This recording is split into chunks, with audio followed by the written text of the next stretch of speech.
Subaru Impreza WRX ආරම්භ වන්නේ 1972කින්. මේ වෙනකොට තියෙන්නේ 5th generation එක.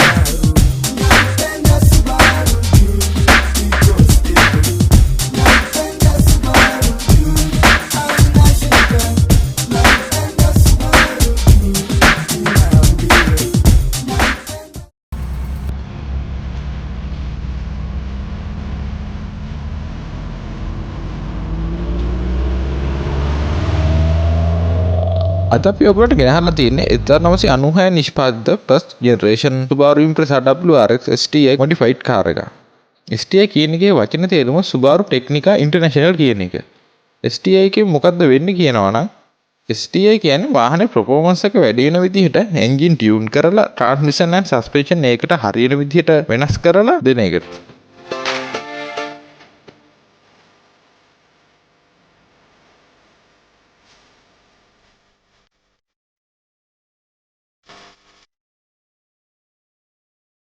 අපි දැන් වාහනේ front look එක ගැන බලමු. front එකේ දැක්ක ගම hood scoop එකක් අපිට ඇවිල්ලා තියෙනවා බලා ගන්න පුළුවන්. වාහනේ appearance එකට වගේ තිබ්බත් intercooler එකට අවශ්‍ය වන වාතය සපයන්න තමයි මේක තියෙන්නේ. head light දෙකට මැද එන මේ grill එක බලා ගන්න පුළුවන්. grill එකේ STI badge එකත් ඇවිල්ලා තියෙනවා. ඒ වගේම මේකේ front bumper එකෙත් තරමක් විශාල grill එකක් ඇවිල්ලා තියෙනවා. head light ගැන බැලුවාම high and low beam දෙකටම halogen reflector lights යොදාගෙන තියෙනවා. නම් headlight වල දෙපැත්තෙන් turn signal light බලා ගන්න පුළුවන්. මේක බම්පර් එකේ turn signal light ඇවිල්ලා තියෙනවා. front bumper එකේ corner එකේ යටින් පොඩි air vent දෙකක් බලා ගන්න පුළුවන්. මේ වාහනේ after market fog light දෙකක් යොදාගෙන තියෙනවා.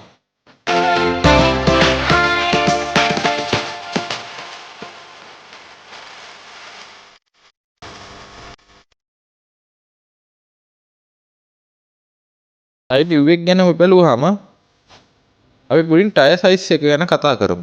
ටයර් සයිස් එක තියෙන්නේ 205යි 55යි 16 ටයර් සයිස් එක. හැබැයි මේ වාහනට ඔරිජිනල් එන්නේ 205යි 50යි 16 සයිස් එක. මේකේ ඕන ස්ටෝරඩ් ඩිස්ක් බ්‍රේක් සිස්ටම් එකට යොදාගෙන තියෙනවා.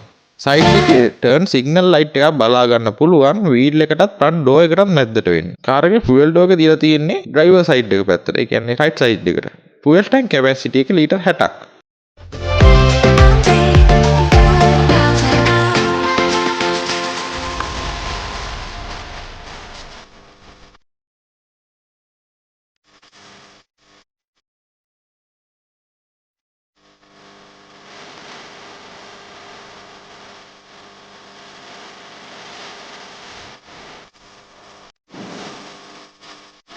rear view එක ගත්තාම තරමක් විශාල rear spoiler එකක් බලා ගන්න පුළුවන්. ඒ spoiler එකේ යට කොටසේ third brake light එකක් යොදාගෙන තියෙනවා. මේ light එකත් signal light එකත් reverse light එකත් එක set එකක් විදිහට තමයි ඇවිල්ලා තියෙන්නේ. පහළ තරමක් විශාල exhaust tip එකක් බලා ගන්න පුළුවන්.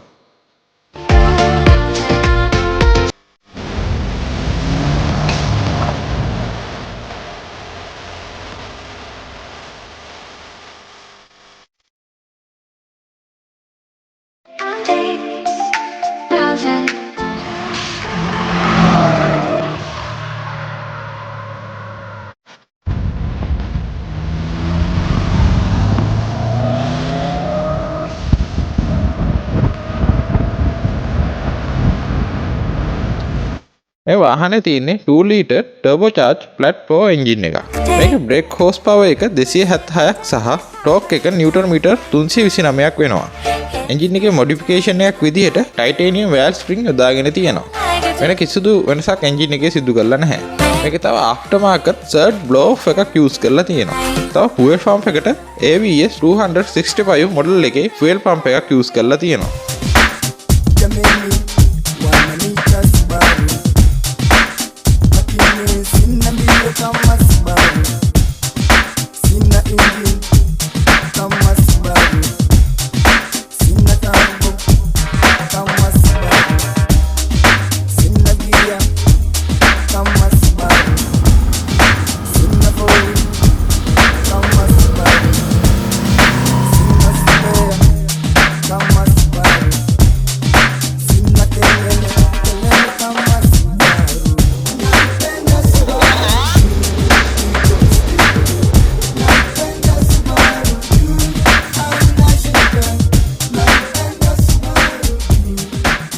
දැන් කාර් එකේ ඉන්ටීරියර් එක බලමු. අපිට ඇතුළ බලපු ගමන් ඔරිජිනල් STI බකට් සීට් බලා ගන්න පුළුවන්. සෙන්ටර් කන්සෝල් එකේ මැද්දට high speed manual gear shifter එක ඇවිල්ලා තියෙනවා. ඊට පිටිපස්සෙන් හෑන්ඩ් බ්‍රේක් එකත් හෑන්ඩ් බ්‍රේක් එකට වම් පැත්තෙන් power mirror control බලා ගන්න පුළුවන්. හෑන්ඩ් බ්‍රේක් එකට පිටිපස්සේ center storage space එක තියෙනවා. ඒකේ cup holder එකක් දීලා තියෙනවා. gear shifter එකට ඉස්සරහින් ෆෝන් එකක් වගේ තියන්න පුළුවන් ප්‍රමාණයේ ඉඩක් තියෙන storage space එකක් බලා ගන්න පුළුවන්. ඊට උඩින් 12 volt output එකත් ashtray එකක් තියෙනවා. ඊටත් උඩින් audio setup එකත් manual AC control උත් ලැබිලා තියෙනවා. මැද්දේ තියෙන AC vent වලට පහළින් after market digital boost gauge එකක් බලා ගන්න පුළුවන්. dashboard එකේ වම් පැත්තේ සුපුරුදු පරිදි glove box එක ලැබිලා තියෙනවා. මම ස්ටිනේ wheel එකක් යොදාගෙන තියෙනවා. ස්ටිනේ wheel එකට පිටිපස්සෙන් gauge caster එක තියෙනවා. gauge caster එකේ මැද්දට වෙන tachometer එක තියෙනවා. tachometer එකත් එක්කම තව warning light කීපයකුත් දීලා තියෙනවා. gauge caster එකේ දකුණු පැත්තේ speedometer එකත් trip meter එකත් අපිට බලා ගන්න පුළුවන්. gauge caster එකේ වම් පැත්තට වෙන්න water temperature meter එකත් fuel meter එකක් තියෙනවා. තා මේකේ aftermarket pro sport gauge එකක් use කරලා තියෙනවා. driver side එකේ door එක ගත්තාම 4 window switches එක්ක window lock බලා ගන්න පුළුවන්. මේ කාර් එක sport performance කාර් එකක් වුණත් පිටිපස්සේ අවුලක් නැතුව 4 දෙනෙක්ට යන්න පුළුවන්. පිටිපස්සේ boot area එකත් සැලකිය යුතු ප්‍රමාණයේ හොඳ ඉඩක් තියෙනවා. අද අපේ රිවිව් එකත් එක්ක එකතු වෙච්ච ඔයගොල්ලෝ හැමෝටම බොහොම ස්තුතියි. අපේ වීඩියෝ එක හොඳ නම් තව කෙනෙක්ට බලන්න ෂෙයා කරන්න. අපිව subscribe කරලා නැත්නම් subscribe කරලා වීඩියෝ එකක් දාපු ගමන් බලන්න bell icon එක click කරන්න. ඒ වගේම අපිව Facebook එකේ Instagram එකේ follow කරන්න. ඊළඟ වීඩියෝ එකකින් ඉක්මනින් හමු වෙන්න.